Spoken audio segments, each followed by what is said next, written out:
Assalamualaikum warahmatullahi wabarakatuh.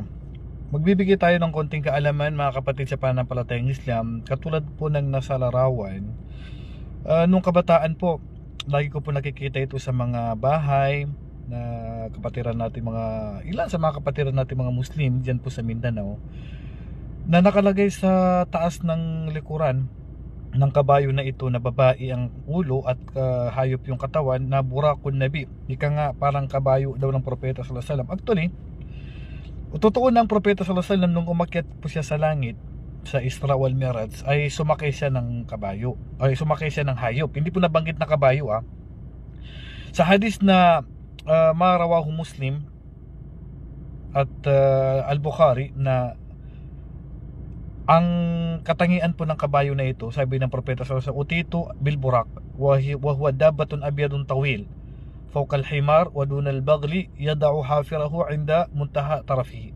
So ito daw ay isang hayop na mahaba, mas mataas sa donkey at mas maliit naman sa pangkarera na kabayo, at yung bilis niya, kung saan aabot yung mata niya, doon titigil yung talampakan niya. Pero wala pong pakpak yun at hindi po yung nakikita niyo po sa larawan, hindi po yan ang burak.